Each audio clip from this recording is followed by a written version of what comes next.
So today's presentation is going to be on the Trial of Sidney Rigdon, and this is going to be the first in a series of presentations or lessons on important aspects of Joseph Smith's temple doctrines that were taught in Nauvoo and established by him that I think are very important to understand in relation to the knowledge of the patriarchal priesthood and the quorums of the priesthood that Joseph Smith was establishing and the purposes of that priesthood.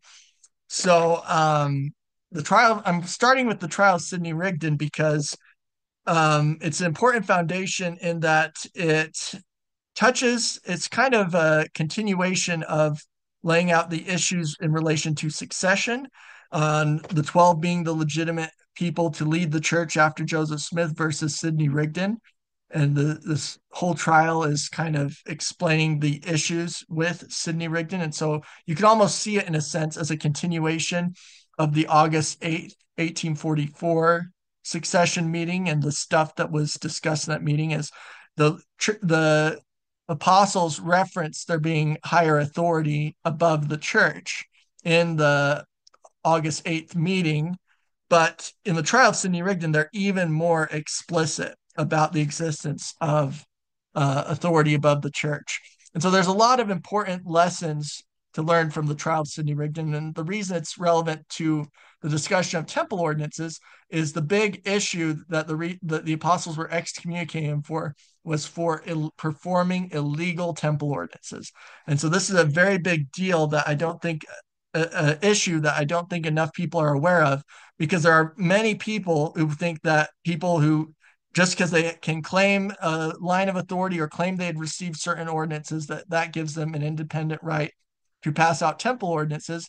And the trial of Sidney Rigdon makes it abundantly clear that if the apostles were right, that is absolutely not the case. And they said that illegal ordinances could not be tolerated. And that was the biggest reason they were excommunicating Sidney Rigdon. And they said, even if he had the authority to perform the ordinances, he could not have done them under the circumstances he did. Um, so that's a very, it's a very significant piece of information. It's very early. This trial occurred on September 8th, 1844. And so there's several important lessons from the trial of Sidney Rigdon, besides the importance of not tolerating illegal temple ordinances, but also it proves, in my view, the existence of secret higher priesthood and secret quorums established by Joseph Smith. Heber C. Kimball makes one of the most direct statements about the existence of higher priesthood above the church when he said there were more than 30 men who held higher authority than Sidney Rigdon.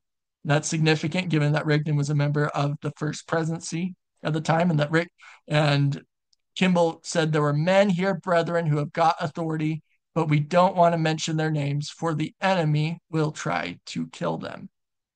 And so another issue that comes up is whether Sidney Rigdon, as a member of the first presidency, had higher authority than the Nauvoo priesthood quorums, the anointed quorum and kings and priests.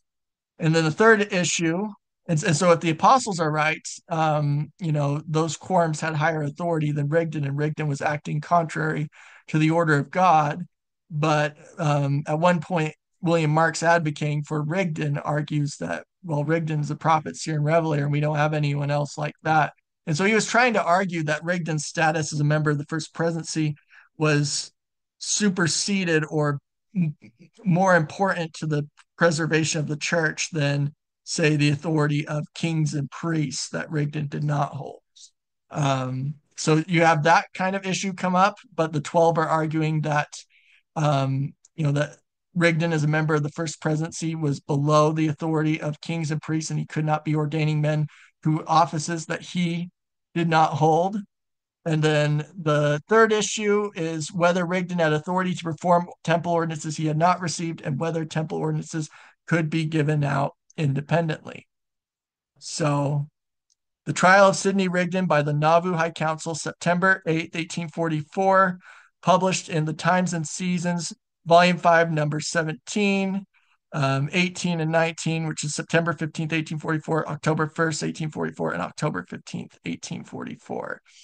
And so I'll just mention that I'm just reading. This is taken from those times and seasons issues. I've made spelling corrections um, without noting them. There were plenty of spelling errors, but I'm positive I didn't fix all of them. But anyhow, this is the trial of Sidney Rigdon.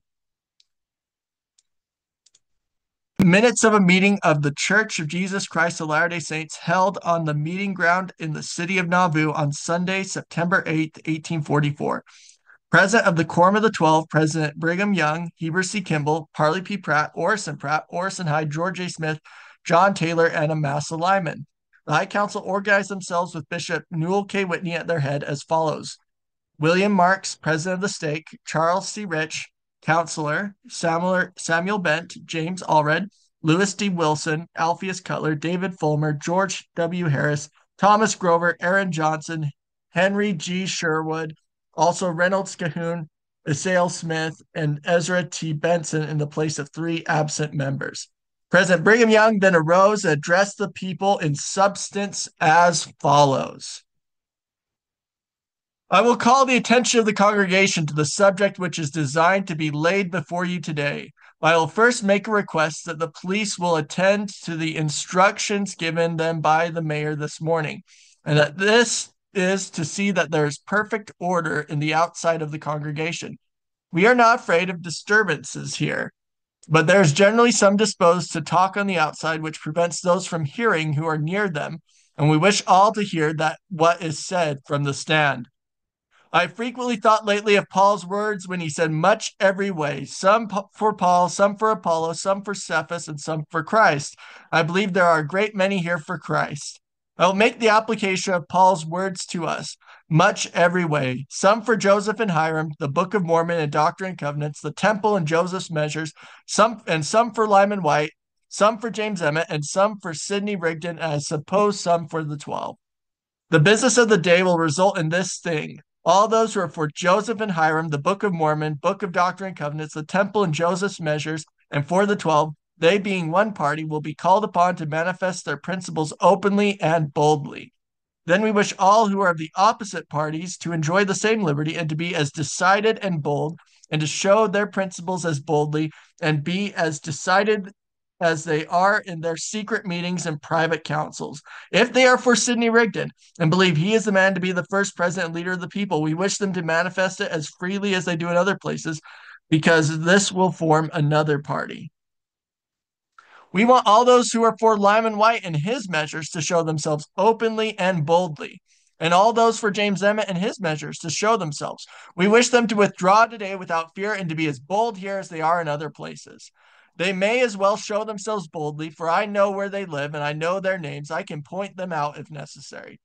Those who wish to tarry and build up the city and build the temple and carry out the measures and revelations of our martyred prophet, we wish to know who they are. Now, all those who decline going either way, but secretly slander the character of Joseph Smith and the 12, my fellowship will be withdrawn from them without any further ceremony. If there are not more than 10 men who hang on to the truth and to Joseph and the temple and are willing to do right in all things, let me be one of that number. If there should be but 10 left and their lives should not be threatened with destruction by mobs, the temple not be built, etc., because they are determined to do right, let me be one that is martyred for the truth. I have traveled these many years in the midst of poverty and tribulation, and that too with blood in my shoes, month after month, to sustain and preach this gospel and build this kingdom. And God forbid that I should turn round and seek to destroy that which I have been laboring to build up. It is written in the Book of Doctrine and Covenants that the president can be tried before the bishop and 12 high priests or the high council of the church. D&C 107, 72 through 84. There are many present this morning who were present at the organization of the Quorum in Kirtland, so the High Council, D&C 102. We have here before us this morning the High Council and Bishop Newell K. Whitney at their head, and we will try Sidney Rigdon before this council and let them take an action on his case this morning, and then we will present it to the church and let the church also take an action upon it. I am willing that you should know that my feelings for Sidney Rigdon as a man, as a private citizen, are of the best kind. I have loved that man and always have the very best feelings for him. I always had the very best feelings for him. I have stood in defense of his life and his house in Kirtland and have lain on the floor night after night, week after week to defend him. There are those who are following Sidney for whom my heart is grieved. I esteem them good citizens, but when it touches the salvation of the people, I am the man that walks to the line. I'm informed that Elder Rigdon is sick. I'm also informed that he and his party have had a council this morning and have concluded not to say anything in their own defense, thinking that would be best for them. I have no idea that Elder Rigdon is any more sick than I am. Anyhow, we would have a right to try his case, for he had sufficient notice to prepare himself if he had been disposed. We gave him notice last Tuesday evening, and it had it published in the Nauvoo Neighbor, and was he sick, he could have sent us to have the case deferred. I heard Elder Rigdon's discourse last Sunday myself. I heard him pour blessings upon this people in an unbounded degree. I heard him encouraging the building up of the city and the temple, and he said he was one with us and left his blessing upon the congregation. The congregation says to him, "Go in peace." And I said upon the back of his statements, "You see that Brother Rigdon is with us." I have not seen that Brother Rigdon has been with us since he returned from Pittsburgh. I have known that he was not with us in spirit, but I took him at his word. The spirit reveals many things which it would not do to tell the public until it can be proved. But to come to the point, on Tuesday last, I heard that Elder Rigdon had a meeting at the night previous and had ordained men to be prophets, priests, and kings. And so that was a term they used in Nauvoo for the second anointing. And so these were illegal second anointings that Rigdon was performing. Continuing, Brigham said, I concluded to go see Elder Rigdon and asked Elder Orson Hyde to go with me. We went into his house, and after the usual compliments, I sat down directly opposite him and took hold of his hand. I looked him right in the face and asked him if he had a meeting last night here in which men were ordained to be prophets, priests, and kings. He replied, No, we had no meeting here, had we, Brother Leonard Sobey? Well, and so Brigham goes, Well, did you have a meeting anywhere else, Brother Rigdon, in which men were ordained to be prophets, priests, and kings? Well, I don't know. Did we have a meeting last night, Brother Sobey? Yes, I believe there was one last night, wasn't there, Brother Sobey, up at your house? Brigham continued, I saw a disposition of Elder Rigdon to conceal the truth and equivocate, and I determined to know the whole secret. I said to him again, Elder Rigdon, did you not ordain these men at that meeting last night? He replied, Yes, I suppose I did. And then asked Brother Rigdon by what authority he ordained prophets, priests, and kings.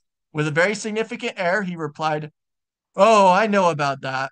I will not attempt to describe the feelings I had nor the look of his countenance, but he equivocated very much. He said there was no meeting here last night, then finally said, I believe there is a meeting at Brother Sobey's. I questioned him till he acknowledged that they ordained men to be prophets, priests, and kings. I then asked Brother Rigdon, Do you not think really that you hold keys to authority above any man or set of man in this church, even the 12? Says he, I never taught any such doctrine, did I, Brother Sobey? Says I, Brother Rigdon, tell me the truth. Did you not think so? He replied, Yes, I do. Says I, that tells the whole story. Brother Joseph never undertook such an important business as you are engaged in without consulting his brethren, especially the 12, if they were present. I felt delicate in asking Elder Rigdon these questions, but I knew it was my duty to find out the secret of the whole matter. To evade answering the questions I put to him, he finally said, Don't crowd upon my feelings too much. My feelings are tender. I don't wish to be crowded. I then proposed to him that myself and the brethren of the 12 would be called in the evening and converse with him further on the subject, to which he agreed. In the evening, 8 of the 12, together with Bishop Whitney, went to Elder Rigdon's and conversed a while. And finding matters as before stated, we concluded we would go over to Dr. Willard Richards and there counsel together what was best to do on the subject. In our council, we deemed it necessary to demand his license and say to him he could not hold it any longer unless he retracted from his present course and repented of his wickedness. A committee of 3 was chosen who went over and demanded his license, but he refused to give it up, at the same time saying, I did not receive it from you, neither shall I give it up to you. On the strength of this, we published a notice in the Nauvoo Neighbor that there would be an action on his case before the church today. We now have the quorum before us, which before which he will be tried, with the oldest bishop at their head. And I shall leave the subject for the brethren to take it up. And it is left for us to decide whether we are Latter-day Saints or not. President Young said further that the 12 are not to be regarded as that the 12 are to be regarded as witnesses in this trial and not as judges. We present ourselves before the High Council as witnesses, and we are prepared to bring other witnesses forward if necessary. There will be some who will say that this is not a fair trial because the opposite party are not here. They have had sufficient notice and time to make their objections. If they don't appear to make their defense, it will prove to me that they are guilty. Elder Rigdon has not conducted himself like a man of God. He has not conducted himself like a prophet of God, nor a counselor to the first president since he came here. We prefer these charges against him, and the High Council will be obliged to act. So then Elder Orson Hyde arose and said as follows: I thought I would present to your view some things which have transpired since the death of our beloved prophet and patriarch, Joseph and Hiram Smith, who were murdered by the mob. I was in New Haven when I first heard the news, but hardly crediting the report, I went from thence to New York, where I learned the same things. Therein I concluded I would start to Boston. When I arrived at Boston, I met with President Young and one or two others of the 12. We held a council together, and it was decided to write to Elder Rigdon at Pittsburgh. I was appointed to write the letter. I informed Elder Rigdon of our conclusions and stated to him that we had decided to return immediately to Nauvoo, and that we should go by the lakes, inasmuch as we deemed it safer and quicker to go that way than to go through Pittsburgh. I stated also that it was the desire of the 12 that Elder Rigdon and Elder Johnny Page should meet us at Nauvoo, and after we had rested and mourned for our martyred brethren, we should sit down together and hold a council on the very ground where sleeps the ashes of our deceased friends. This letter was received by Elder Rigdon, as we have since learned. Well, what does he do? He comes directly to Nauvoo. He arrived before the 12 could get there. He immediately entered into measures to call the church together to appoint a guardian, and was very anxious to crowd an action before the 12 arrived. When he knew it was the request of the 12 to sit in council together with him before any action was taken before the public, he represented to the congregation that it was necessary that he should return home immediately on account of the situation of his family. Providentially, the 12 came before he had accomplished his designs, and an action was taken before the public, and he was defeated. The church unanimously voted to sustain the 12 in their office as appointed by President Joseph Smith in the church. Since that action was taken, Elder Rigdon has shown no more anxiety to return to Pittsburgh. Now, I would ask this congregation if Elder Rigdon had known that he was commanded to take the lead of this people. Would he have had any reason to fear his success if he had been sure God had appointed him? Were the 12 jealous that they should not stand in their place? I heard no such thing. We wanted to sit in council together and feel that whatever the Spirit dictated, that should be our course. There is a way by which all revelations purporting to be from God through any man can be tested. And he's referring to the true order of prayer and the temple ordinances. He's going to talk about the anointed quorum. He said, Brother Joseph gave us a plan, says he, when all the quorums are assembled and organized in order, let the revelation be presented to the quorums, and if it pass one, let it go to another, and if it pass that, to another, and so on until it has passed all the quorums. And if it pass the whole without running against a snag, you may know it is of God. But if it runs against a snag, then says he, it wants inquiring into, you must see to it. It is known to some who are present that there is a quorum organized where revelation can be tested. Brother Joseph said, let no revelation go to the people until it has been tested here. Now I would ask, did Elder Rigdon call the quorum together and there lay his revelation before it to have it tested? No, he did not want to call the quorum, neither did he call the authorities together that we have here. He, Sidney Rigdon, endeavored to ensnare the people and allure their minds by his flowery eloquence, but the plan was defeated. The voice of the people was in favor of sustaining the 12 to be their leaders. I tell you, it is no enviable place for one of that quorum to stand in and act as the leader of this people. The shafts of the enemy are always aimed at the head first.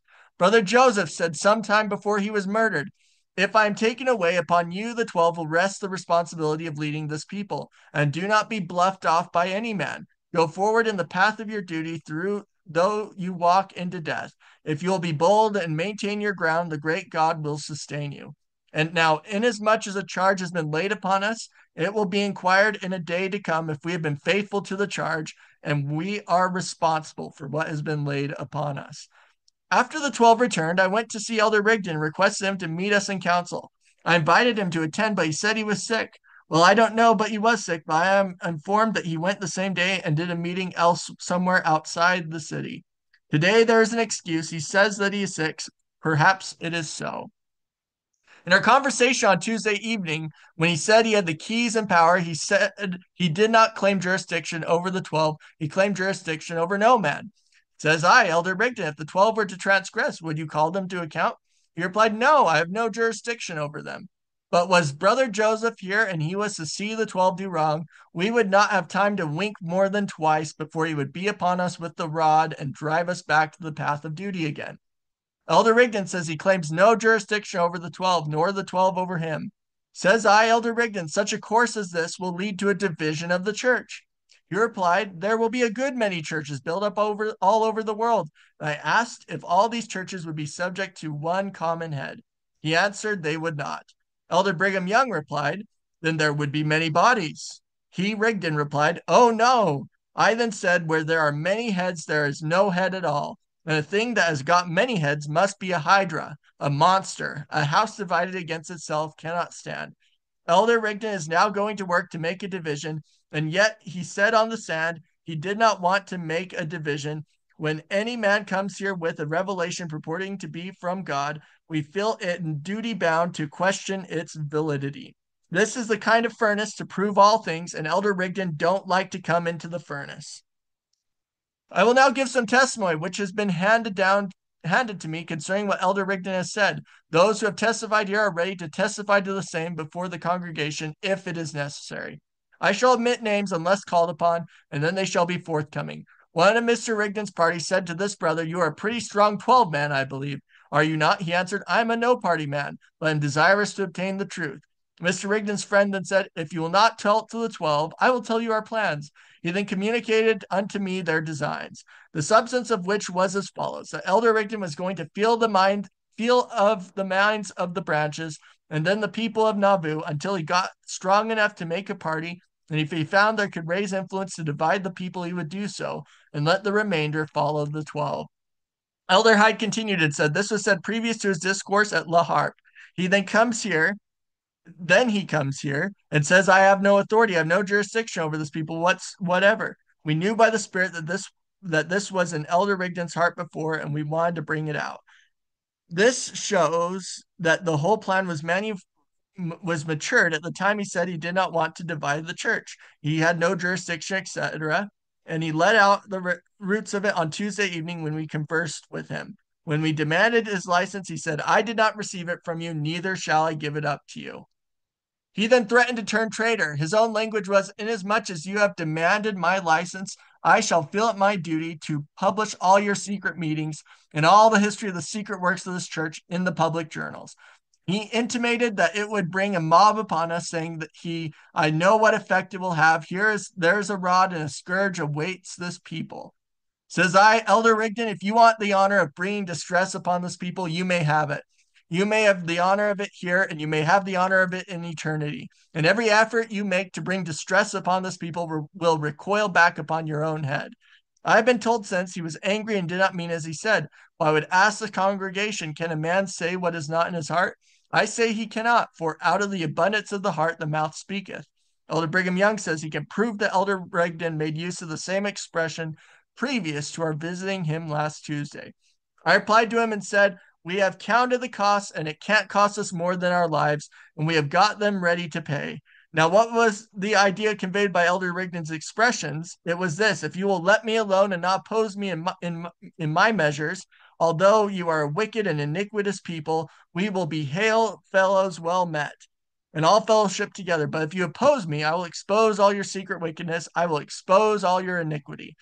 Now, I don't know of any man in this church that has gone deeper into matters than he did in Far West in his oration on the 4th of July. And that was a sermon that he gave in Missouri that really fanned the flames of the conflict between the Mormons and the people of Missouri. So he was the cause of our troubles in Missouri, and although Brother Joseph tried to restrain him, he would take his own course. If he goes to exposing the secrets of this church, as he says, the world will throw him down and trample him under their feet. Before I went east on the 4th of April last, we were in council with Brother Joseph almost every day for weeks. Says Brother Joseph in one of those councils, there is something going to happen. I don't know what it is, but the Lord bids me to hasten and give you your endowment before the temple is finished. He conducted us through every ordinance of the holy priesthood, and when he had gone through with all the ordinances, he rejoiced very much and says, now if they kill me, you've got all the keys and all the ordinances, and you can confer them upon others, and the hosts of Satan will not be able to tear down the kingdom as fast as you will be able to build it up. And now, says he, on your shoulders will the responsibility of leading this people rest, for the Lord is going to let me rest a while. So this is a significant statement about the temple ordinances being conferred, as well as the last charge being given, which was to the 12 and also the other faithful members of the Council of 50. But in this context, in a public context, they're just saying it was to the 12. So Orson Hyde continues. He said, now, why did he say to the 12, on your shoulders will this responsibility rest? Why did he not mention Brother Hiram? The Spirit knew that Hiram would be taken with him, hence he did not mention his name. Elder Rigdon's name was not mentioned, although he was here all the time, but he did not attend our councils. When we were coming away last Tuesday evening, Elder Rigdon said, you are not led by the Lord. I have known for a long time that you are not led by the Lord. In his discourse before the people the first Sunday after he came here, he stated that Joseph Smith yet holds the keys of this kingdom, for he had seen it since he was dead. When Elder Rigdon made this remark, said I to him, I defy any man to show that we have adopted any measure, only what Joseph has directed us. We have all the while sought to carry out those measures which he had labored at such pains to establish.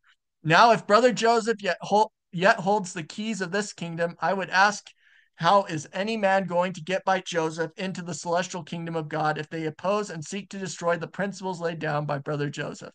They can't get over it, neither can they get by him. I will now leave the subject with Brother Parley, for he is a witness in the matter. Elder Parley P. Pratt arose to give his testimony concerning the case. He said in the first place, I will say there is no man present save one who has been acquainted with Elder Rigdon longer than I have. Elder Orson Hyde knew him before I did. I've been in church fellowship with him for 15 or 16 years. I was a member of the same church with him before we heard this gospel.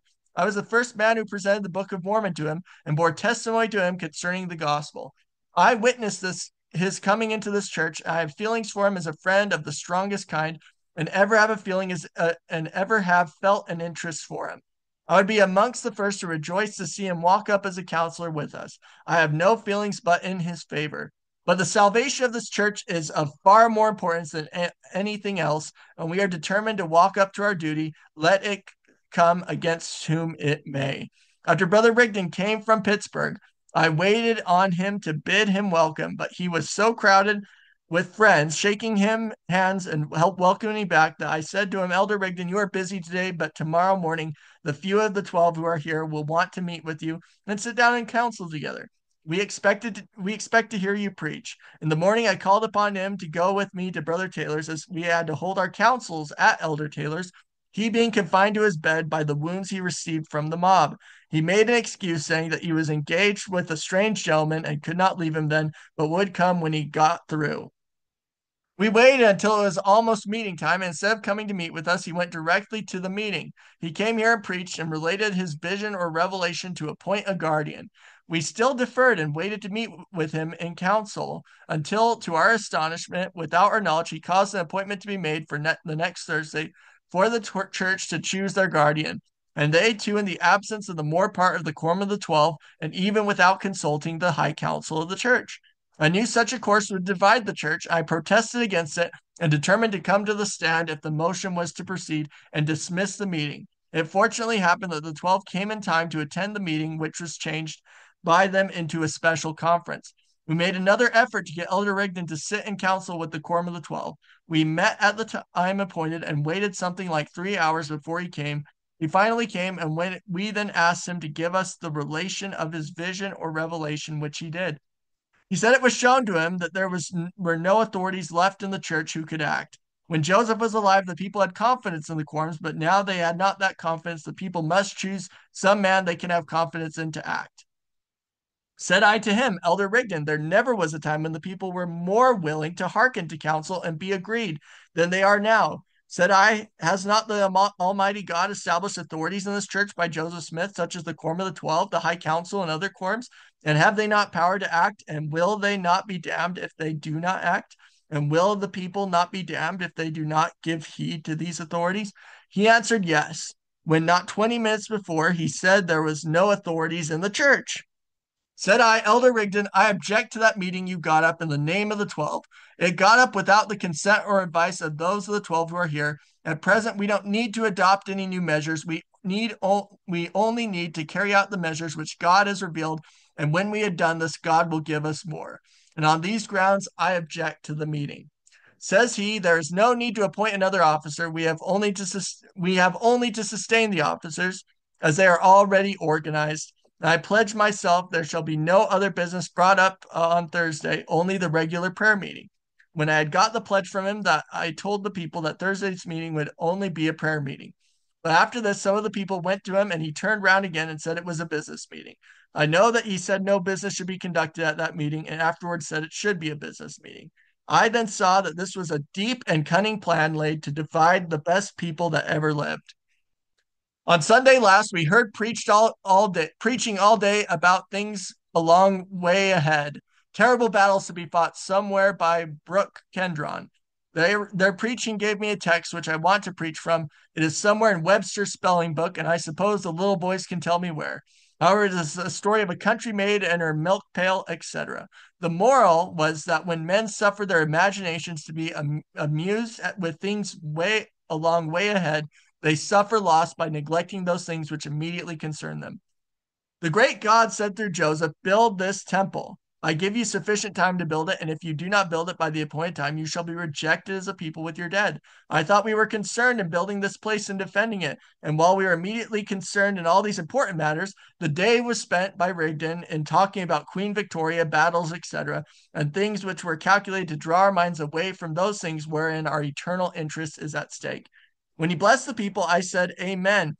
And when he said our persecutions were about over and cried, peace, peace, I hoped it would be so if we could get it. He did, but by hard straining, get it out that we might go on and build the temple and build up the city.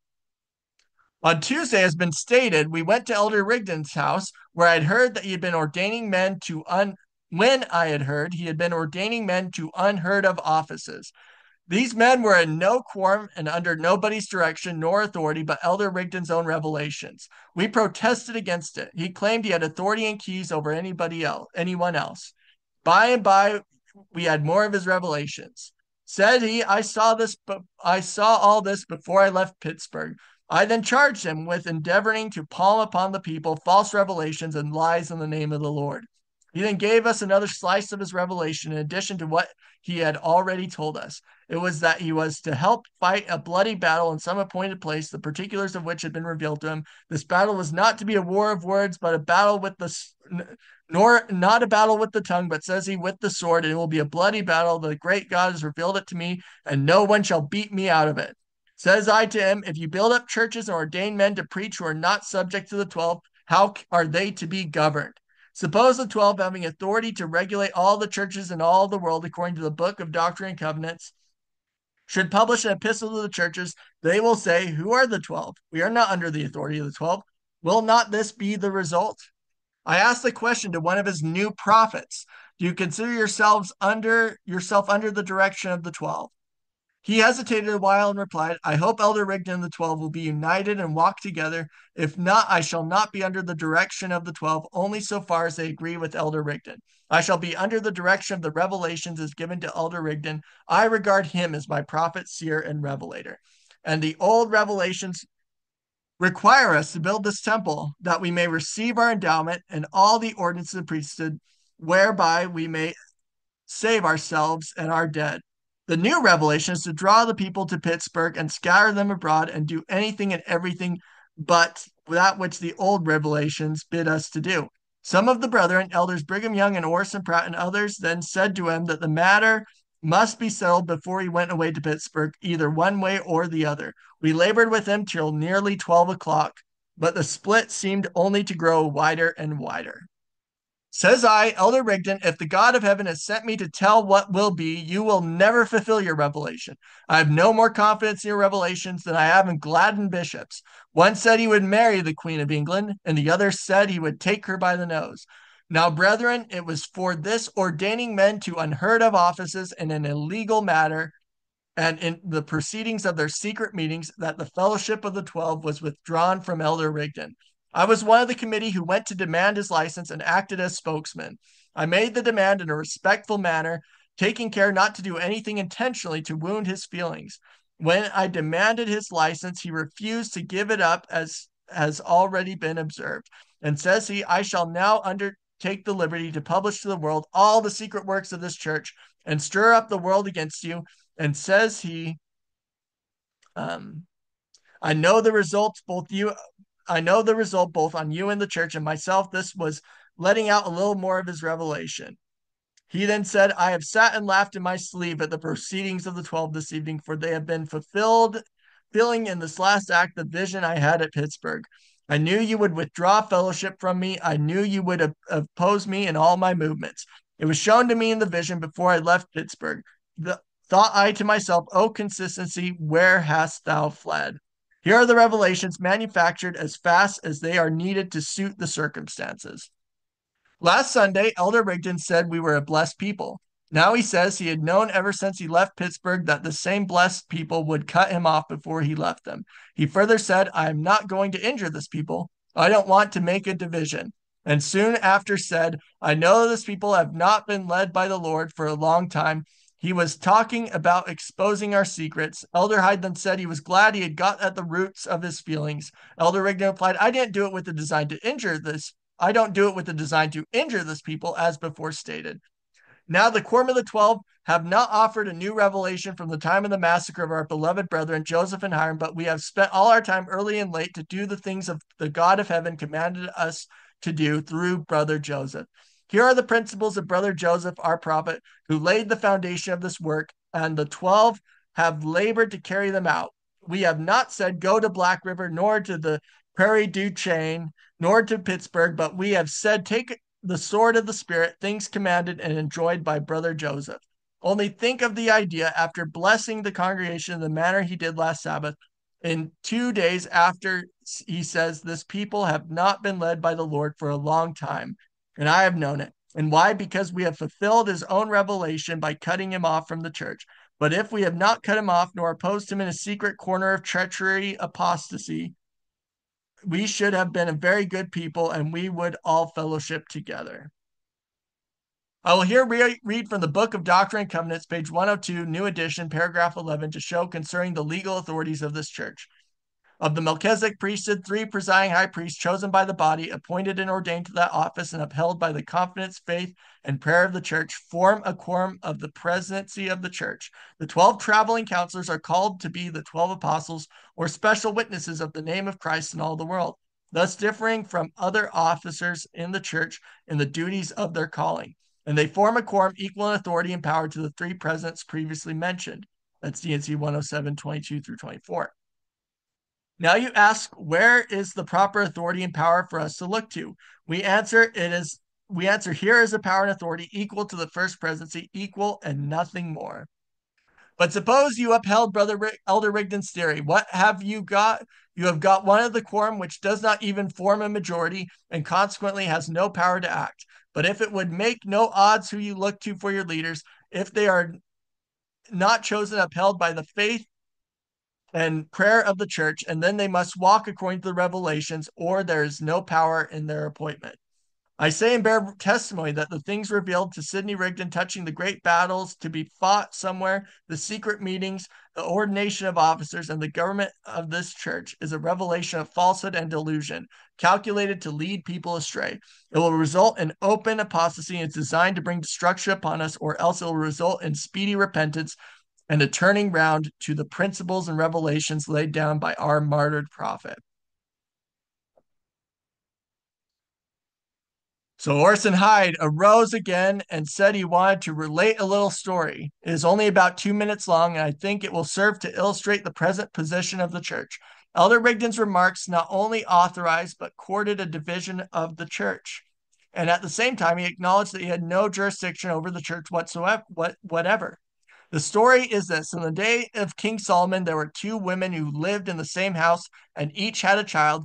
One night, one of the women overlay her child, and when she awoke, her child was dead. As soon as she discovered this, she took her own dead child and placed it by the side of the mother of the living child, and took the living child to herself.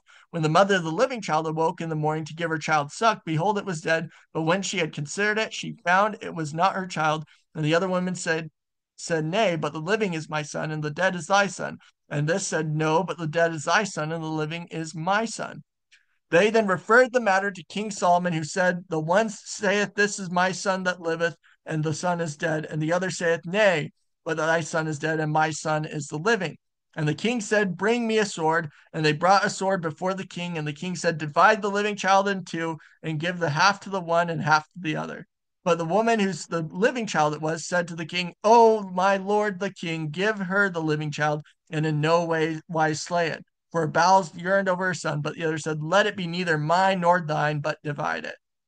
Now, brethren, the 12 say, Let not the child be divided. But Elder Rigdon says, Let the child be divided, for I profess to have no claim or jurisdiction over it. I believe if the great God would speak from heaven this morning, he would say to the 12, You are the mother, or rather the father of the living child, and the church shall not be divided. For I say it in the name of the great God, I say, Let not the child be divided, let it live. And all the congregation said, Amen. So then Elder Massa Lyman said, So far as I'm acquainted with what has been said, it is correct, and the most of it has been under my own observation. It would therefore be useless to recapitulate. But there are some things connected with the history of this event that should speak to the understanding of the individuals to whom this case is to be submitted. The 12 have already told their mind on the subject and have acted upon it. There is a curiosity connected with the revelation of this individual who is so favored of heaven to have gathered the rays of light from the upper world, intelligence and wonderful things that other men never thought of. Even Gladden Bishop never thought of such wonderful things. Now, where has this individual been for these years past? Has he been laboring to support and uphold the man who God has appointed to bring forth this work? Has he been endeavoring for the last 4 or 5 years to build up the principles taught and laid down by the man of God? Here are men present who have traveled through the length and breadth of these United States and to Europe, and some who have traveled as far as Palestine to carry out and establish the principles which have been laid down by our deceased prophet. And yet the great God has not made known to any of these men the wonderful things made known in this revelation. Neither has Elder William Marks or the 12 received any wonderful revelation. But this man who's been asleep all the while he was not sick, to sleep and smoke his pipe and take his drink, correspond with John C. Bennett and other mean, corrupt men. This is the character of the man on whom shines the light of revelation.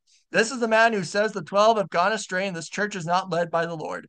This is the man who made generalissimo of the armies of the Gentiles on both sides, I suppose. This is the man who is to fight these wonderful battles till the blood of the slain flow as high as the horses' bridles in the brook Kendron. Elder Brigham nor any of the 12 did not get this wonderful power. They have not got the same spirit, but these men who obtained these great revelations carry the spirit about with them. You can smell it as soon as you come near enough to feel their breath. Elder Rigdon's plan is to divide the church, although he claims no jurisdiction. This wonderful spirit of revelation has fallen on a great many. Here's a revelation come from Michigan, which points out a Mr. Strang as the one to take the lead of the people. So Brother Sidney is not the only man who proposes to have been appointed to lead this church. The devil seems to have set a good many hooks and baited them very nice that some may be sure to catch. There's another revelation come from a wonderful town of Apanus, I think. But the 12 are so wicked they cannot get it. The great John C. Bennett said at the conference when he first came here that he sustained the same position in the first presidency as the Holy Ghost does to the Father and Son. He now says that Elder Rigdon is to take the presidency and he is appointed to Elder Rigdon's place. Now you see it is impossible for this people to go after them all. When Elder Rigdon was in the Pittsburgh, he saw a great many things. I dare to venture to say that when the news reached him of your actions today, it will bring another slice of his revelation. He no doubt saw it before he left Pittsburgh.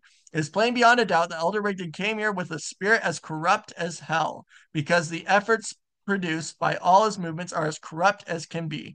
He first told the people he came here to do one thing. Afterwards, he said he would do another quite opposite.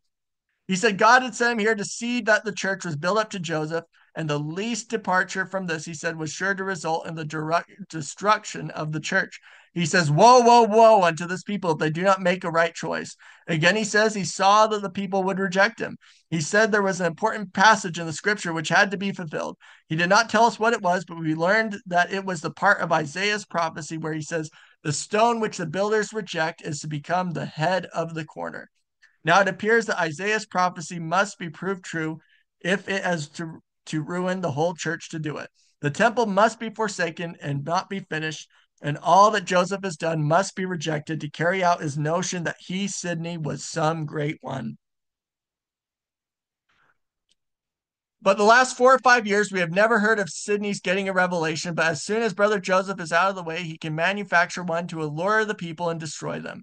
Now, after he's given his testimony to the world, after finding fault with God because he happened to get into jail in Missouri and because he was poor, yet this is man can get such wonderful revelations. Brother Barley and Brigham suffered in Missouri, but did not find fault with God. They didn't get such wonderful things. Now, this is the man who's got the keys of conquest, the keys of David, keys which the 12 never heard was to be given to man who had, in a manner, cursed God to his face. It may be pled that Sidney Rigdon may be mistaken. If he should, it is not the first time he's been mistaken in his revelations. But Joseph Smith never was mistaken in his revelations. He never commenced to do a thing, and when he had got it half done, turned round and quit it. Sidney's first revelation in Kirtland was telling the people that the kingdom was rent from them, and they might as well all go home, for they were rejected. The saints felt very bad and were almost distracted. When Brother Joseph came home, who was absent at the time, he called Sidney into council and there told him he had lied in the name of the Lord. And says he, you had better give up your license and divest yourself of all authority you can, for you will go into the hands of Satan, and he will handle you as one man handleth another, and the less authority you have, the better for you. Sidney Rigdon gave up 2 licenses to Brother Newell K. Whitney, who has got them at this day. And according to his own testimony, he was handled by Satan, just as Brother Joseph said, and weltered in the most extreme agony for about 2 or 3 months. And then Brother Joseph, seeing that he had repented, said that he had suffered enough and restored him again. He made a tremendous blunder at the first revelation, but we would hardly suppose that a man who's been in the church so long as Sidney has would make such a monstrous blunder as he has made this time.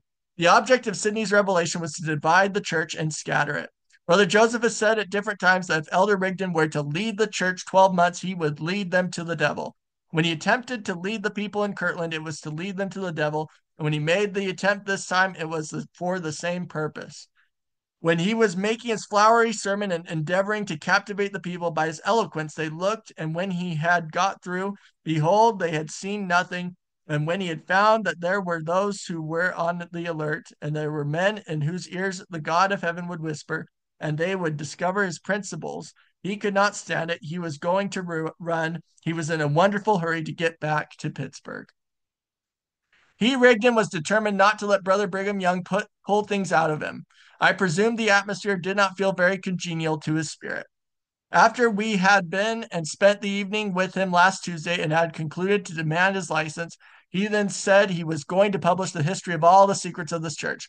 I think if he don't give a straighter history than he has given in his revelation, we shall not need to be at the trouble to go abroad and contradict it, for he will contradict himself. He took a position when he first came here, but since that he has left the ground entirely. If he talks with one of Brother Joseph's friends, he will say, I admit that Joseph held the keys to the kingdom at his death. But if he talks with those who are not Joseph's friends, he will say, I knew he was not led of God for a long time. In our council in the 70s Hall, he said this vision was a continuation of the vision recorded in the book of Doctrine and Covenants. There was, however, this difference. The one in the Doctrine and Covenants was an open vision, but the vision he received in Pittsburgh was a mental vision, a vision presented to the mind. Now, it seems very likely that while Brother Sidney was maturing his plans in Pittsburgh and laying his schemes as to what course he would pursue, it was very natural to see that the church would cut him off. There are many who seem to be seem to be in difficulty concerning Sidney Rigdon's standing in the church.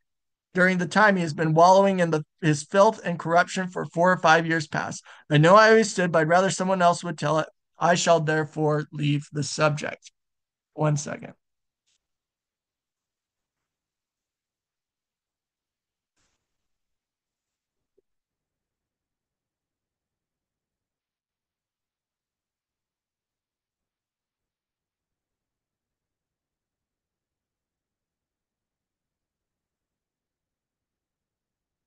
Okay, continuing.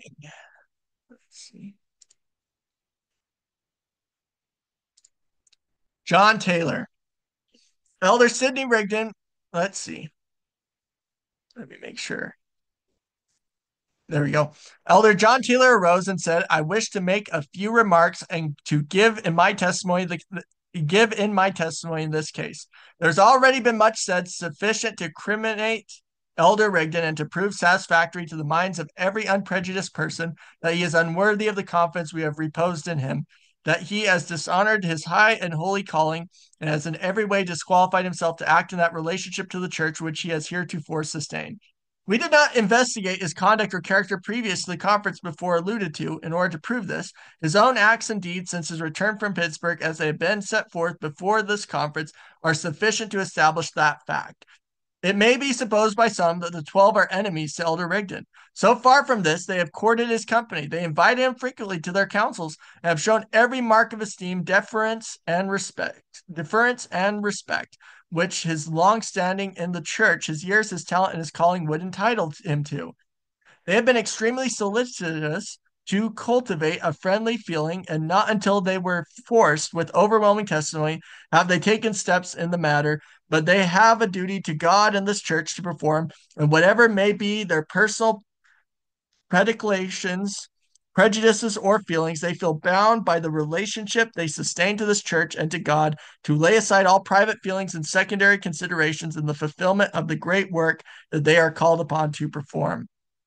Elder Sidney Rigdon was appointed by President Joseph Smith to go to Pittsburgh and build up a church, but he was expressly forbidden to take anyone with him. Now I would ask, has Elder Rigdon accomplished his mission? Has he sought to build up the church according to President Smith's orders? No, he's been holding secret meetings. He's ordained men illegally and contrary to the order of the priesthood. He's been ordaining men to the offices of prophets, priests, and kings, whereas he does not hold that office himself. Who does not know that this is wrong? There is not an officer belonging to the church but what is acquainted with this fact. Can a teacher ordain a priest? Can a priest ordain an elder? Can an elder ordain a high priest, or any of the former ordain an apostle? You all know that they could not. It is contrary to the order of God. And yet we find that President Rigdon, a man who ought to know better, who does know better, has been ordaining men to offices that he does not hold himself. And yet he has come to us with a revelation to lead this church to the celestial kingdom of God. And even if he had the authority to ordain these men, he could not do it in and of himself without the accompanying ordinances and under the circumstances which he did. There are numbers here who can bear witness to the truth of what I now say. These things go plainly to show that his mind is enveloped in darkness, and he is ignorant and blinded by the devil, and incompetent to fulfill the work which he has undertaken. There are some who would insinuate that we should be merciful. We have been as merciful as we could be in the fulfillment of our official duties, but if we pass over such gross violations of the ordinances of God's house and such departures from the revelations of God, if such ordinations and organizations are suffered to proceed, we shall, as a people, soon be destroyed. I see men in this congregation who have received illegal ordinations, ordinations imparted through a perversion of the priesthood and through the influence of an improper spirit. Who wants to see their friends destroyed in this way? A man may receive a spirit in a few minutes, the which it will take him years to get entirely rid of. I don't want any man with such a spirit to put his hands on my head or on the head of any of my brethren. Some people talk as though they considered these things very little matters, but it was for a transgression of this kind that Satan and his angels was cast out of heaven, and it is those very principles that have destroyed the church in every age of the world. It was not for drunkenness, theft, or any other act of immorality that Satan was hurled from heaven or hurried from heaven, but for resisting authority and trying to subvert the order of God. And this is the thing that Elder Rigdon is guilty of, which is calculated to lead men to destruction. I consider that this conference has had evidence enough before it in relation to the matter. We have tried him who has said he was a prophet and sent of God with revelations to this church and found him a liar. I feel sorry for him as a man. But I also feel sorry for others whom he is leading astray. What has been the cause of all our difficulties? Why, a little difference of feeling, a little difference of opinion, a little difference of spirit, and this little difference has finally ended in bloodshed and murder. I do not blame those men who shot our beloved brethren, Joseph and Hiram Smith, 100th part, as much as William and Wilson Law, the Fosters and the Higbees. It is true they are murderers. I consider that those men who pointed their guns at me are not so steeped in crime, nor half as so guilty before God as those men who were their instigators, their aiders and abettors. They are men who are the most guilty before God, and of them God will their blood be required.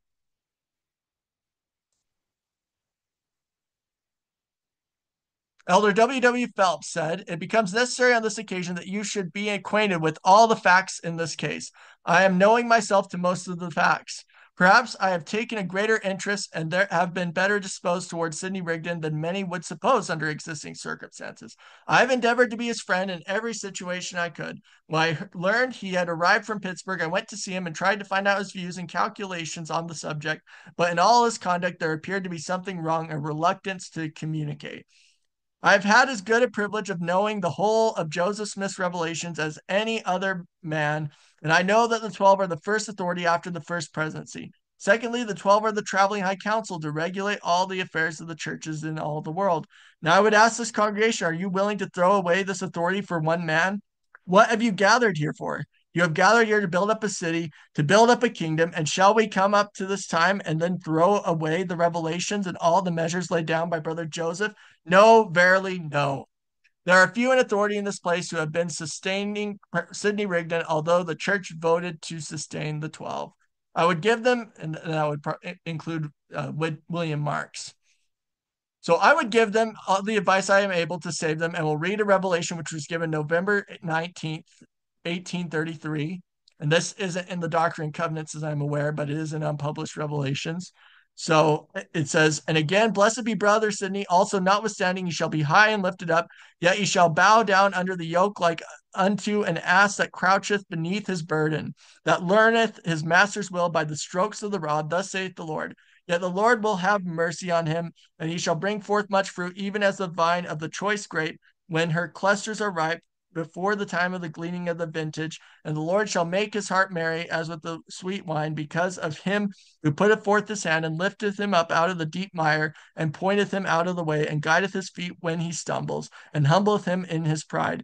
Blessed are his generations. Nevertheless, one shall hunt after them as a man hunteth after an ass that has strayed in the wilderness, and straightway findeth him, and bringeth him into the fold. Thus saith the Lord, watch over his generation, that they may be saved. Even so, amen. Phelps continued, now I want he should be dealt with in justice, but yet with mercy, for I know that what you do here this day will be sealed in heaven unto the day of redemption, and will be impossible to get it off. You will perceive by this prophecy that all this has to come upon him. He will stumble and be cast into the mire. His family will stray away, etc. I think enough has been said to make the matter plain to the minds of the people. He has come and lied in the name of the Lord. He has told me two stories. He said he wanted to form an intimacy with the 12, but he has never taken one step to do it, but has in every instance endeavored to shun them. The devil has blinded his eyes, and he has endeavored to blind the minds of the people against those revelations that have been our guide since we came into this church. Those revelations that said we should build the temple in order to save ourselves and our dead, and bring to pass those keys and blessings which will secure to ourselves and our posterity the blessing which all since the days of Adam have lived and died for. The Lord has said that the church would be able to judge those who are prophets and those who are not. The first thing Elder Rigdon endeavored to press upon the minds of the people was the idea that it belonged to some person to rise up and build up the church to Joseph Smith, but there's no such thing written in the Bible or the Book of Mormon or the Book of Doctrine and Covenants. This church has been built up to Jesus Christ, and Joseph Smith always taught us that there is no other name whereby we can be saved but in and through the name of Jesus Christ. It is one part of the portion of this people to be tried to the center, and you will learn to judge men when they come before you. There will be men who cannot endure a celestial law, and consequently they cannot obtain a celestial glory. Brother Sidney is endeavoring to draw off a party, and he will be like those who are spoken of in the vision, some for Paul, some for Apollos, some for Cephas, etc. And many will have to go to outer darkness and there tarry till they have paid the utmost farthing. Is there one person here who wishes to barter away a certainty for an uncertainty and go to perdition? If any man comes to you and lay on hands suddenly, don't suffer them to do it, lest you be deceived. Recollect this: an apostle is an elder, and he has the authority to ordain elders, priests, etc. Be wise and lay hands suddenly on no man, neither suffer any one to lay hands suddenly on you. It takes a majority of any quorum according to the order of God as declared in the Doctrine and Covenants, which I hold in my hand, as the common consent of the whole church to make any act valid. Every ordination, therefore, made by Sidney Rigdon, he being one only out of a quorum of three, even if he had not otherwise transgressed, is illegal. I therefore, in the authority of the holy priesthood, as one who can't look upon sin with any degree of allowance, declare his late revelations and his extraordinary ordinations of prophets, priests, and kings among the Gentiles, holding the keys of David of the devil, and let all the people say amen. Elder Heber C. Kimball arose and said he was sick and could scarcely speak, but he could not forbear to offer his testimony on this subject. You have already had the testimony of my brethren, and I feel disposed to offer my testimony. I have been in all their councils since they returned home. I was with the brethren at Elder Rigdon's last Thursday, but I don't know that I can do anything more than confirm what they have said. They have related things as they transpired as near as I can recollect, and I can't do more than confirm their testimony. As to Elder Rigdon's course, there is scarcely anyone that can give a relation of it. Elder Rigdon is a man I have always respected as a man, but I could not respect his course for more than 5 years past. Brethren, I have known his course and was aware of it all the while. When I have gone abroad to preach and have returned again, I would not have the privilege of sleeping before Brother Joseph would call us to council. And there is not a thing of importance which was ever done, but Brother Joseph counseled with us. Elder Rigdon, after he came from Pittsburgh, never attended council, only when he could not avoid it. He has no authority, only what he receives from the church. If he was one with us, why was he not in our councils? He was not in the council pertaining to the high priesthood until just before he started for Pittsburgh. Brother Phelps was the means of bringing him in, but he has not got the same authority as others. There are more than 30 men who have got higher authority than he has. Elder Rigdon has intimated that if we opposed him, we should have a mob on us. Brethren, if I have to be martyred for the truth, amen to it. If I have to go as Joseph and Hiram did, it will be a short work. Elder Rigdon has not been in good standing as a counselor to Brother Joseph for some years. Brother Joseph shook him off at the conference a year ago. He said he would carry him no more. If the church wanted to carry him, they might, but he should not. Joseph said he had no more authority in his office as a counselor. Elder Amasa Lyman was appointed in his stead, and all the power and authority and blessing which Elder Rigdon ever had was put on the head of Brother Amasa. Brother Hiram pled to have Brother Rigdon restored. He said to try him a little longer, try him another year. Brother Joseph would not receive him again, but shook him off.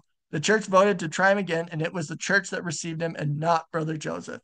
If Elder Rigdon was in good standing, why has he not been with Brother Joseph in all his councils? He has not acted as a counselor in Brother Joseph's councils for 5 years past, but the 12 have, and they've never forsaken him. Now, when Brother Joseph is gone, he comes and sets us aside. I've handled with my hands, I've heard with my ears the things of eternal reality, but I never betrayed Brother Joseph. Brethren, as it was in the days of Moses, so it is now. When Moses went into the Holy of Holies, he pulled off his shoes. Brother Joseph has passed beyond the veil, and he pulled off his shoes, and someone else puts them on until he passes the veil to Brother Joseph. President Brigham Young is our president and our head, and he puts the shoes on first. If Brother Hiram had remained here, he would have put them on. Hiram is gone with Joseph and is still his counselor. The 12 have received the keys of the kingdom, and as long as there is one of them left, he will hold them in preference to anyone else. I wish the people would hear and be wise, and those who have been upholding Brother Sidney would turn about and before they go into everlasting despair. Here is John C. Bennett and William and Wilson Law and Robert D. Foster and the Higbees are all the while seeking to come back. If they cannot accomplish their purposes, they will seek to take our lives. We stand forth as the shepherds of the sheep, and we want to lead you into green pastures that you may be healthy and strong. There are men here, brethren, who have got authority, but we don't want to mention their names, for the enemy will try to kill them. President Brigham Young arose again and said he wanted to read some testimony which has been presented to him relative to this case, but he did not wish to mention the names of the individuals at the present time if it could be dispensed with. He continued, honest men may be deceived for a time, but they will generally see their error and turn about. There are some who are trolling off and wanting to make divisions among us. Brother Sidney says if we go to oppose him, he will tell all our secrets. But I would say, oh, don't, Brother Sidney, don't tell our secrets. Oh, don't. But if he tells of our secrets, we will tell of his tit for tat. He has long visions in Pittsburgh, revealing to him wonderful iniquity among the saints. Now, if he knows so much iniquity and he has got such wonderful power, why don't he purge it out? He professes to have got the keys of David, wonderful power and revelations, and he will publish our iniquity. Oh, dear Brother Sidney, don't publish our iniquity. No, don't. John C. Bennett said in his exposure he knew all of Brother Joseph's secrets and he would publish them. Joseph H. Jackson says he had published all of Joseph's secrets, but nobody believes their tales because they lie. And if Sidney Rigdon undertakes to publish all of our secrets as he says he will lie the first jump he takes. If Sidney Rigdon knew of all this iniquity, why did he not publish it sooner? If there's so much iniquity in the church as you talk of, Elder Rigdon, you have known it all so long, you are a black-hearted wretch because you have not published it sooner.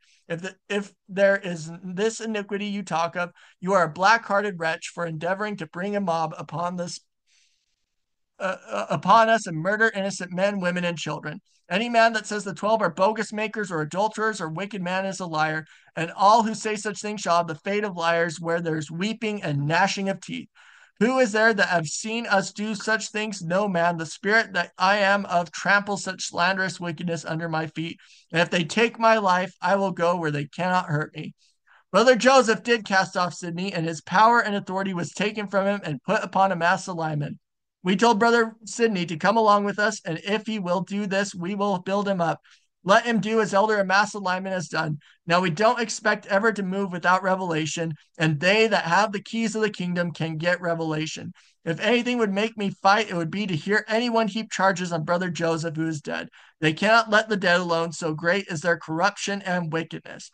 Here is another secret leaked out of their secret meetings. They say the man of sin spoken of in the Revelations is the 12. Pretty large man, I should say.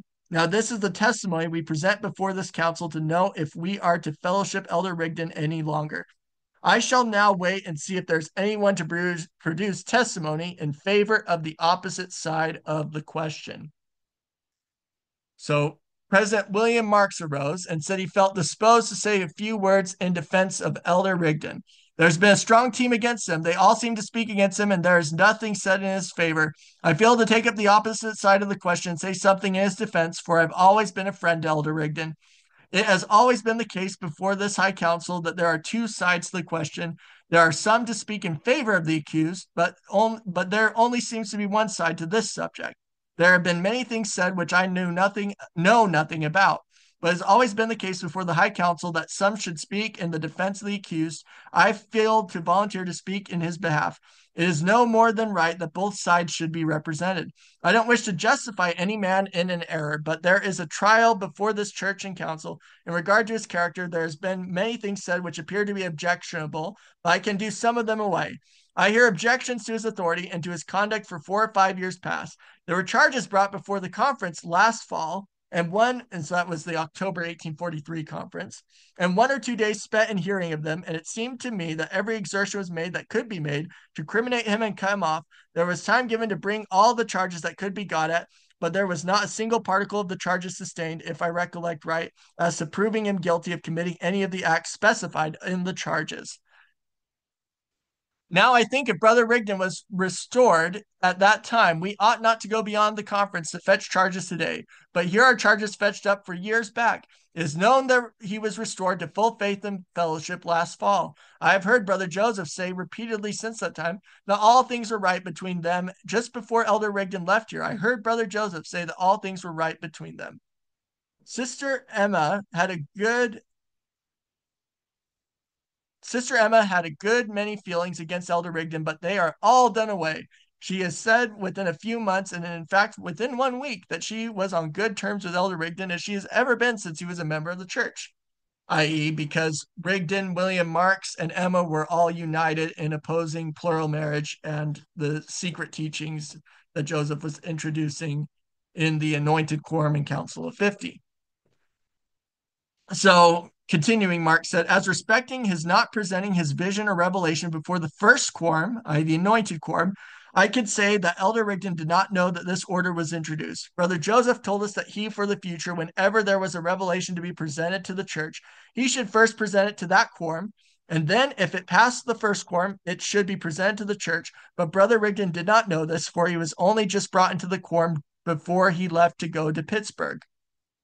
There have been many things said of his course since he came from Pittsburgh, which I know nothing of. As to his wishing to lead this people, I don't know anything about it. And as to his revelations being from the devil, I'm sure I don't know whether they are from God or the devil.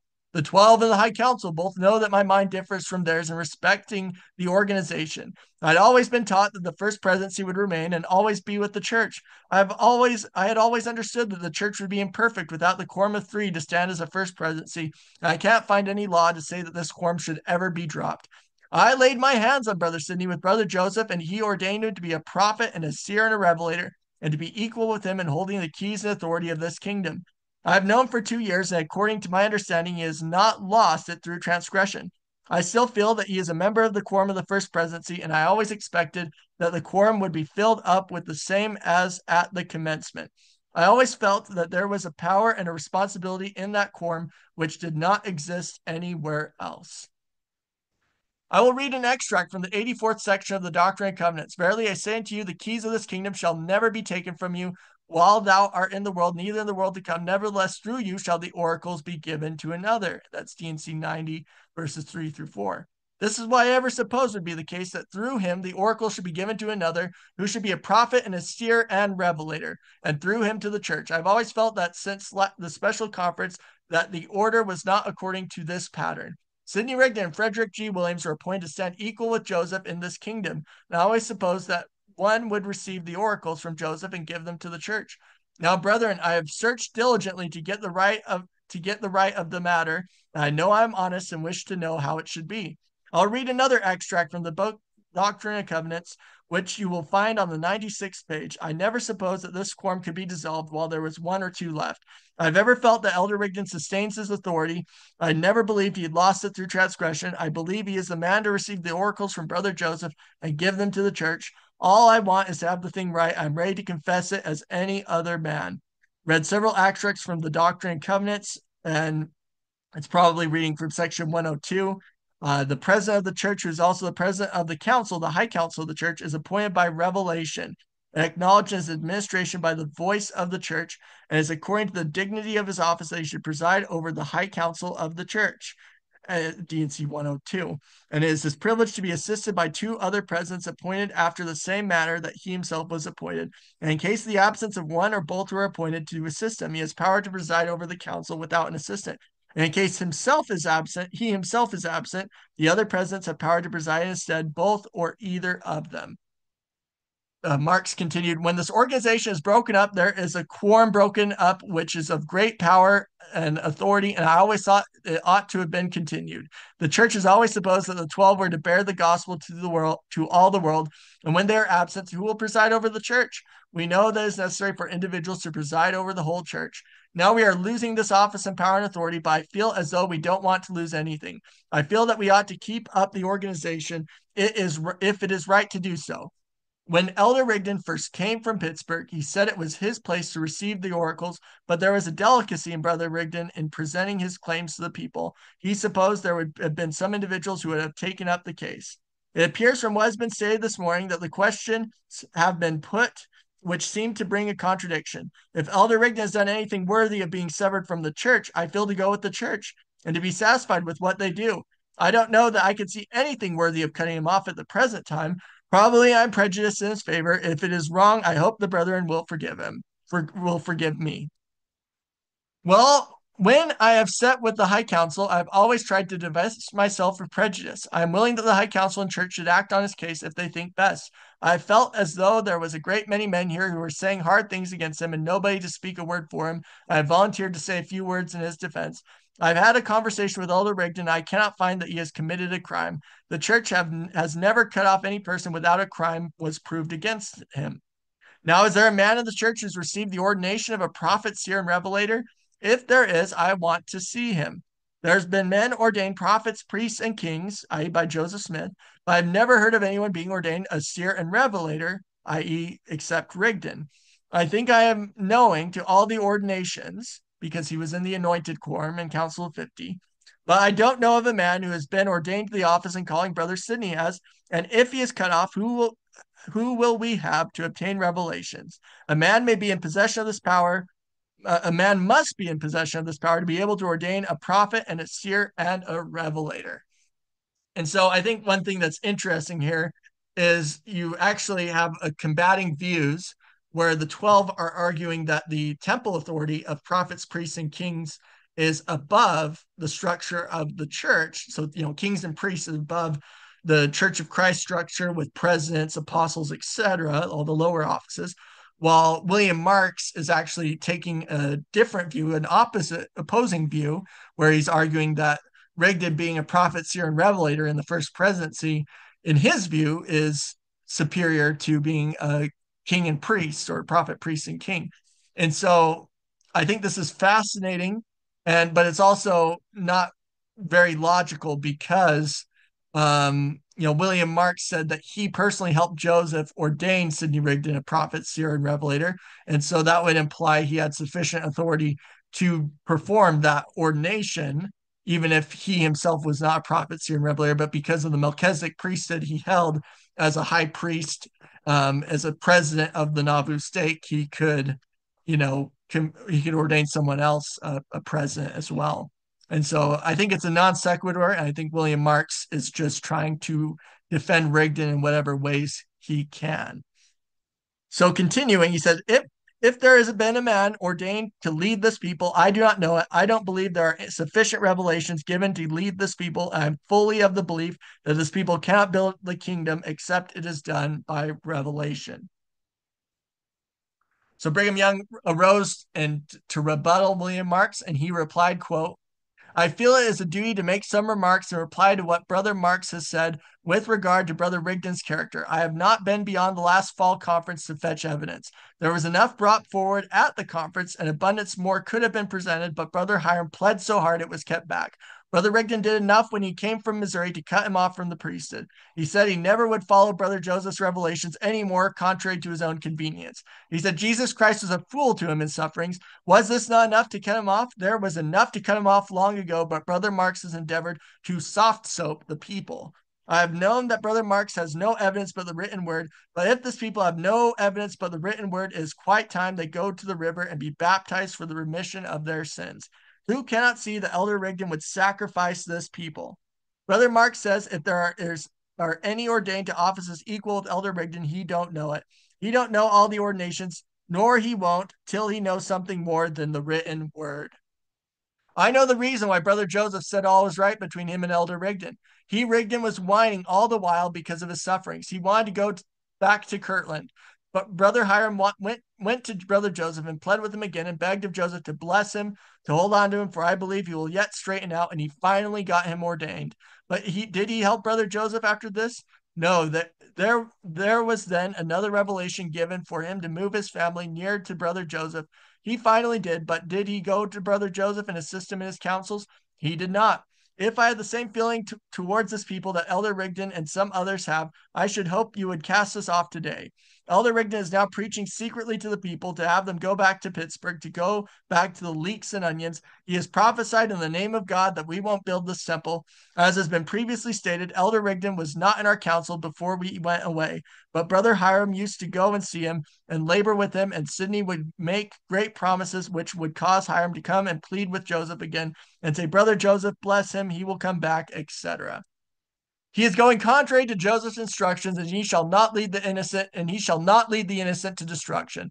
I say it in the name of Israel's God. His orders was to go to Pittsburgh and build up a kingdom, but he was positively prohibited from taking anyone with him from this place.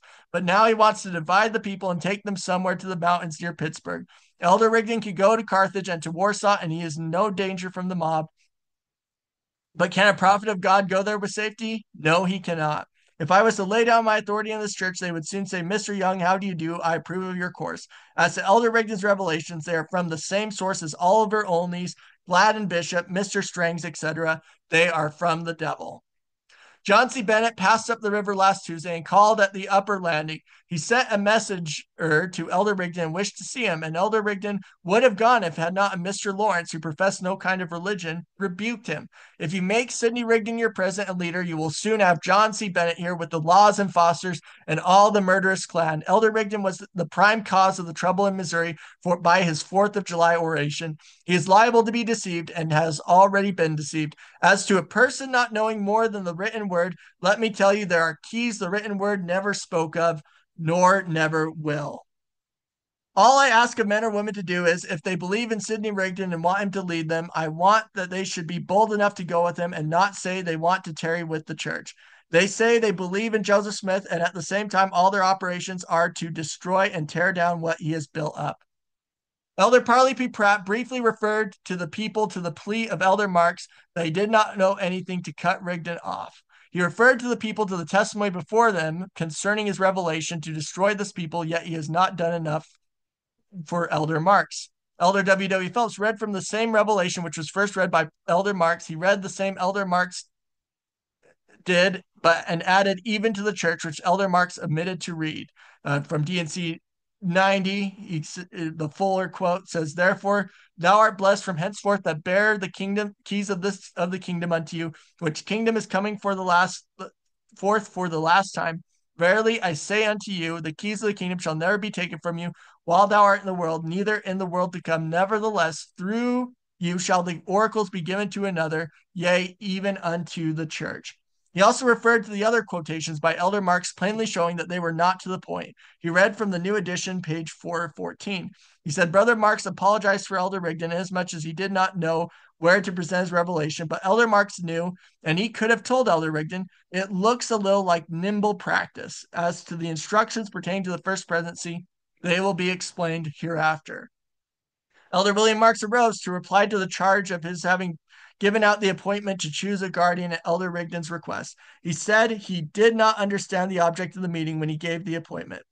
Elder Orsenide stated that a short time before the difficulties, President Joseph Smith in one of their councils told the 12 that he had given them all the keys and ordinances which had been committed to him.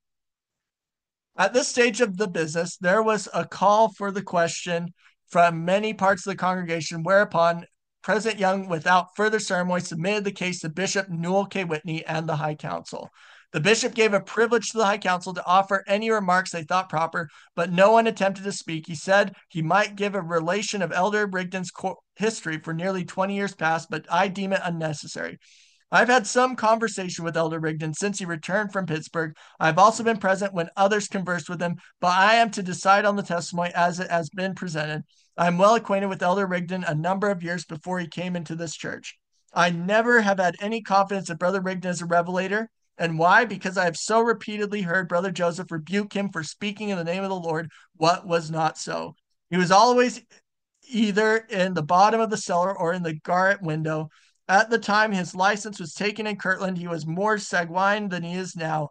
The people were excited very much at that time. Brother Joseph was away. When he returned and learned what Sidney had been doing, he took him into council and told him to give up his license to the bishop and divest himself of all the authority he could, for he said, the less authority you have, the better it will be for you. It has been repeatedly the case where he has been speaking to the church that Joseph has rebuked him for it. The bishop then briefly referred to Elder Mark's objection to our fetching testimony beyond the conference, etc., and then continued, I feel that Brother Rigdon came here with a bad spirit and has delivered a revelation. If such things are contained in his revelation have been revealed to him, is from a source with which we want nothing to do. When he first came here, I thought he was deceived, but since last Tuesday evening, I have been convinced that he is dishonest. He must he made many evasive replies to the interrogations of the 12. And I think his calculation is to scatter this people because his theory comes in opposition to President Joseph Smith's revelations. It has been proved that he has prophesied that we should not build this temple. I believe he is an evil designing man. He is dishonest and he has lied to carry out his theory. He preached one thing one day and the contrary another. He did not reconcile his preaching to me. I asked him to reconcile it, but he did not do it. I failed to sustain the 12 in withdrawing their fellowship. I think the High Council and the church ought to sustain the decision of the 12. He concluded by calling upon the High Council to manifest if they are satisfied with the decision. The vote was unanimous in the affirmative. Elder Hyde arose and said he was not satisfied with the motion. It is not explicit enough. Elder W.W. Phelps arose and offered a motion that Elder Sidney Rigdon be cut off from the church and delivered over to the buffetings of Satan until he repents. Bishop Whitney then presented the motion to the High Council, and the vote was unanimous in the affirmative. Elder W.W. Phelps then offered the same motion to the church, upon which President Young arose and requested the congregation to place themselves so that they could see all who voted. We want to know who goes for Sidney and who are for the 12. He then called upon the church to signify whether they were in favor of the motion. The vote was unanimous, excepting a few of Elder Rigdon's party, numbering about 10. He then requested those who were for Sidney Rigdon to manifest it, and as before stated, there was about 10.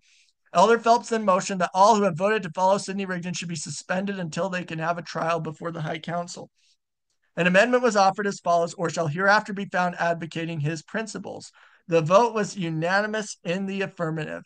Elder Young arose and delivered Sidney Rigdon over to the buffetings of Satan in the name of the Lord, and all the people said, Amen. Elder Hyde motioned for James Emmett and Zachariah Wilson, and those who will go who go with them shall be disfellowshipped until they repent. But at the request of Elder Young, the motion was withdrawn. So this is the final part. Elder Hyde arose and stated that Elder Samuel James had promised to preach a funeral sermon at the request of President Young. He came at the time appointed and preached anything but a funeral sermon. And after he got through, he said if Brigham Young wanted a funeral sermon preached, he might preach himself. He considered that this was unchristian-like conduct, and he moved that Samuel James be disfellowshipped from the church. The vote was unanimous. He further said, whereas Jared Carter has gone on some mission contrary to counsel, under the new revelation, I move that fellowship be withdrawn from him and that it be published in the next Nauvoo Neighbor and Times and Seasons. The vote was unanimous. Elder Amasa Lyman motioned that Samuel Bennett be cut off from the church for having received a false ordination. The vote was unanimous. Elder Lyman motioned that Leonard Sobey be cut off for the same cause with Samuel Bennett. The vote was unanimous. It was motioned and seconded that Joseph H. Newton be cut off from the church. The vote was unanimous. It was motioned and seconded that John A. Forgis be cut off from the church. The vote was unanimous. It was motioned and seconded that President Marks express his feelings at the proceedings of this meeting because they were wanting to know if he was going to sustain the 12 in the excommunication of Rigdon. He, William Marks, arose and said he was willing to be satisfied with the action of the church on the case. Resolved that these minutes be published in the Nauvoo Neighbor and Times and Seasons. At 4:00 p.m., the meeting dismissed with a blessing from Elder W.W. Phelps. So to conclude, some people have attempted to possibly argue that the big issue at play was that Rigdon was not a king and a priest. But if he was a king and a priest, that would have given him the right to independently pass out temple ordinances.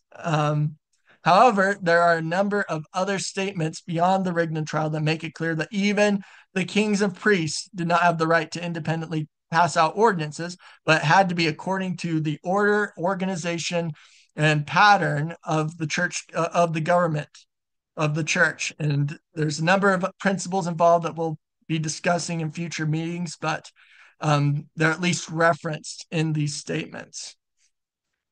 So temple authority as a king and a priest, not independent authority. So the first statement I'm going to read is from Parley P. Pratt, published in The Prophet on May 24th, 1845. As to sealings and covenants to secure the union of parents, children, and companions in the world to come, of in the resurrection, is a true doctrine and as holy and pure as the throne of God, having emanated from his own bosom. Its laws are strict, and it admits of no confusion, unlawful connection, or unvirtuous liberties. It is calculated to exalt society to the highest degree of happiness, union, purity, fidelity, virtue, confidence, and love in this world and in that which is to come. It is, in short, a principle so high, so holy, so pure that it can never be secured short of a compliance with the commandments of God, not only by a virtuous course of life, but by a strict observance of his commandments in regard to tithing, building the temple, and the orders of endowment. And there is not a more unlawful and unjustifiable principle in existence, and one more calculated to injure and destroy the church than the principle of seeking to enjoy those blessings in the wrong place and time, and that is to say, without complying with the requisitions of heaven. To build the temple and gather together there for our endowment and for our preparation for the most holy things. In short, nothing pertaining to the fullness of the priesthood and to covenants and preparations for eternal union and exaltation can be secured short of a strict compliance with all the duties enjoined upon the saints in regard to the temple, etc. How frequently a man and his wife or a young couple about to be married present themselves to me with a request to be sealed to each other, that is, married for eternity. Do I ever grant their request? No, for the best of all reasons. I have no authority to do so under present circumstances, and were I to do it, it would only be deceiving them, as such a sealing would not stand or be recognized in the resurrection, unless performed according to the strict law of God and of the keys of the sealing power, and in connection with the ordinances of endowment which belong to God's sanctuary and nowhere else. Did I ever pretend to administer such a seal or covenant independent of those conditions? No, never. The little that I do on this earth as an agent for Jesus Christ shall be done according to his laws, and mind and will shall stand, though heaven and earth shall pass away. These holy and sacred ordinances have nothing to do with whoredoms, unlawful connections, confusion, or crimes, but the very reverse. They have laws, limits, bounds of the strictest kind, and none but the pure in heart, the strictly virtuous, or those who repent and become such, are worthy to partake of them. And an awful curse, a dreadful weight of condemnation awaits those who pervert or abuse them. And that again was found in The Prophet on May 24th, 1845. So 3 other quotes on this.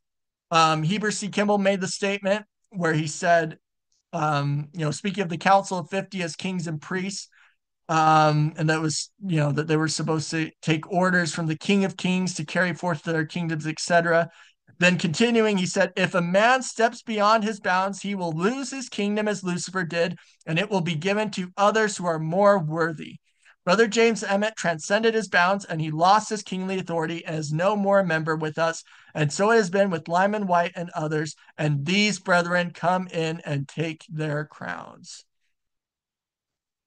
So then similarly, Brigham Young made this statement to William Smith saying, quote, as to having the right to administer all ordinances in the world and no one standing at your head, we could not sanction because the president of the church and each one of our quorum are amenable to the quorum of which you are a member. That was in a letter on June 30th, 1845. This final quote by Amasa Lyman is also referencing, I believe, Sidney Rigdon and what was going on with him ordaining men kings and priests. So this is what he said in a sermon on December 29th, 1844. Wash yourselves, keep yourselves clean, for the Lord will have clean vessels, and he is a God of order. Therefore, we must have our bodies washed and anointed that we may be clean.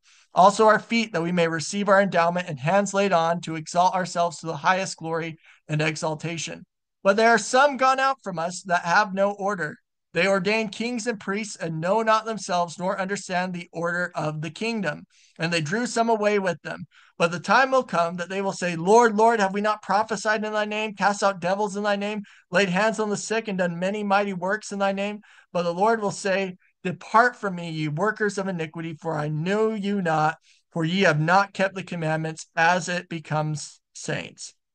And so this is a very important statement. I think it's significant that he's saying that some people may think that they may still have spiritual gifts in a degree, and that might make them accepted by God. But then he quotes Jesus's words in Matthew that there are people who aren't following the commandments, that are, performing miracles or doing things, and that they will be found in condemnation on Judgment Day for not obeying the commandments. And so he really stressed that they ordained kings and priests and know not themselves, nor understand the order of the kingdom. So the next several lessons that are going to be given are going to be on the subject of what was taught and established by Joseph Smith in Nauvoo about the higher order and organization of the kingdom of God. And I say these things in the name of Jesus Christ. Amen.